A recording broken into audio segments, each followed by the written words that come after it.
প্ৰিয়ংকা সেনাপতি আছে তেওঁৰ হৈতে ফোনযোগে সংযোগ স্থাপন কৰিছে প্ৰিয়ংকা আপোনাৰ কাষলৈ আহিছো সভা ইতিমধ্যে আৰম্ভ হৈছে কিন্তু ভূপেন বৰা উপস্থিত নাই যাৰ বাবে এতিয়া চৰ্চা চলিছে ভূপেন বৰা কিছু ব্যক্তিগত কাৰণত উপস্থিত থাকিব নোৱাৰিলো বুলি উল্লেখ কৰিছে কিন্তু কথাটো সকলোৱে সহজভাৱে লোৱা নাই ভাবিছে যে হয়তো অন্যান্য কিবা কাৰণ থাকিব পাৰে আৰু কিবা ভিতৰুৱা সংঘাত সৃষ্টি হৈছে নেকি কংগ্ৰেছত বা ভূপেন বৰাৰ উপস্থিতি একেবাৰে গুৰুত্বহীন হৈ পৰিছে নেকি লাহে লাহে কংগ্ৰেছৰ সেই কথা বতৰাবোৰ কিন্তু চৰ্চা লৈ আহিছে বিশেষকৈ কেনেবোৰ দিশৰ ওপৰত লৈ আজি এই সভাখনত চৰ্চা হৈছে আমি আপোনাৰ জৰিয়তে জানিব বিচাৰিছো সাউথ এঞ্জেলা প্ৰথমে এটা কথা ক'ব লাগিব যে বৰ্তমান যোৰহাট জিলাৰ কংগ্ৰেছ ভৱনত আপুনি যিখন সভাৰ কথা উল্লেখ কৰিছে তাৰ প্ৰথমখন সভা অনুষ্ঠিত হৈছে য'ত উপস্থিত আছে প্ৰাক্তন সাংসদ ৰিপুণ বৰা যোৰহাট লোকসভা সমষ্টিৰ সাংসদ গৌৰৱ গগৈ বিৰোধী দলপতি দেৱব্ৰত শইকীয়া প্ৰদেশ মহিলা কংগ্ৰেছৰ কমিটিৰ সভানেত্ৰী মীৰা বৰঠাকুৰ আৰু জ্যেষ্ঠ কংগ্ৰেছ নেতা পৱন সিং ভাট্টাৰ উপস্থিত আছে আৰু আপুনি এটা কথা উল্লেখ কৰিছে যে ভূপেন বৰা কিয় উপস্থিত নাই আমিও যেতিয়া জিলা কংগ্ৰেছৰ বিষয়ববীয়াৰ লগত কথা পাতিবলৈ চেষ্টা কৰিছিলোঁ তেওঁলোকে এটা কথা কৈছে যে কিছু তেওঁ ব্যক্তিগত কাৰণত বুলি কৈছে যদিও সেয়া কিন্তু বৰ্তমান সময়তে সেয়া নহয় সেয়া স্পষ্ট হৈ পৰিছে আৰু যদিও ভূপেন বৰা অসম প্ৰদেশ সভাপতিৰ পৰা সাল সলনিৰ কথা যদিও চলি আছে সলনি কৰা হ'ব বুলি কিন্তু বৰ্তমানেও তেওঁ প্ৰদেশ কংগ্ৰেছৰ সভাপতিৰ দায়িত্বত আছে এগৰাকী সভাপতিৰ দায়িত্বত থকা হয় তেওঁলোকে ভূপেন বৰাক তেওঁলোকে আচলতে তেওঁলোকে মাতিব বিচৰা নাই বা কোনো কাৰণত যদি ভূপেন বৰাক তেওঁলোকে আঁতৰাব বিচাৰিছে কিন্তু প্ৰদেশ কংগ্ৰেছৰ যিখন চকী সেই চকীখনক কিন্তু কংগ্ৰেছৰ জ্যেষ্ঠ কৰ্মকৰ্তা বা নেতৃত্বসকলে সন্মান দিব লাগিছিল আজি যিটো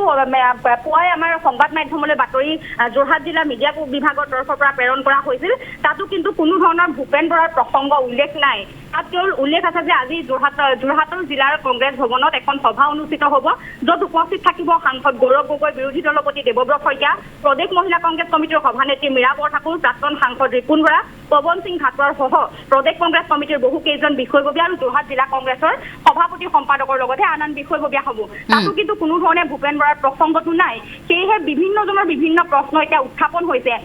হয়তো শীৰ্ষ নেতৃত্বই ভূপেন বৰাক প্ৰদেশ কংগ্ৰেছৰ সভাপতিৰ পৰা আঁতৰোৱাৰ যি যুঁজা এটা চলি আছে সেইবাবে হয়তো এই আচলতে বৰ্তমান সময়তো সভাপতিৰ আসনত থকা ভূপেন বৰাক তেওঁলোকে গুৰুত্ব দিয়া নাই নেকি তেনে বহু প্ৰসংগ উত্থাপন হৈছে আৰু যিখন সভা এতিয়া কৰ্মী সভা অনুষ্ঠিত হৈছে সেই কৰ্মী সভাত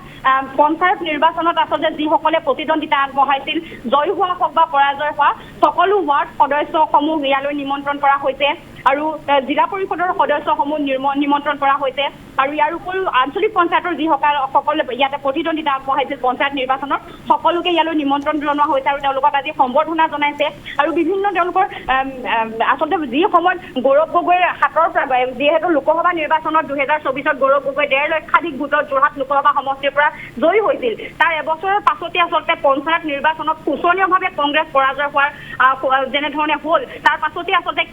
তেওঁলোকে এনেধৰণে বিভিন্ন ঠাইত যোৰহাটৰ সভা অনুষ্ঠিত কৰিছে আৰু আজি এখন বিশাল সভা কংগ্ৰেছ ভৱনতে অনুষ্ঠিত হৈছে বহু কেইজন শীৰ্ষ নেতা আছে কিন্তু এতিয়াও ভূপেন বৰাক কিয় আঁতৰাই ৰখা হ'ল সেইটো এতিয়া সকলোৰে মনত প্ৰশ্ন উত্থাপন হৈছে আৰু যেতিয়া আমি এখন গাড়ীতে আচলতে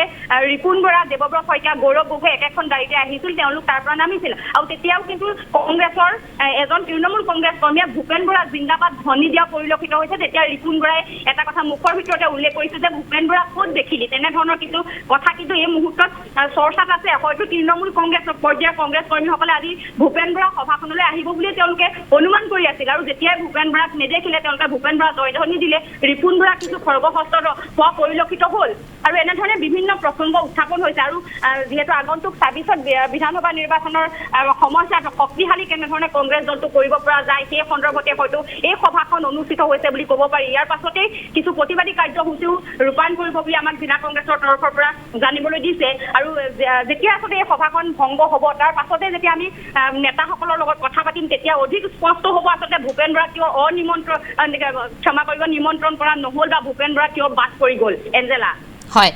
আমি ধন্যবাদ জনাইছোঁ আপোনাক সবিশেষ জনোৱাৰ বাবে প্ৰিয়ংকা যেহেতু সভাখনক লৈ যথেষ্ট চৰ্চা হৈছে পৰৱৰ্তী সময়ত সভা শেষ হোৱাৰ লগে লগে আমি আকৌ যাম আপোনাৰ কাষলৈ আপোনাৰ জৰিয়তে সবিশেষ জানিবলৈ চেষ্টা কৰিম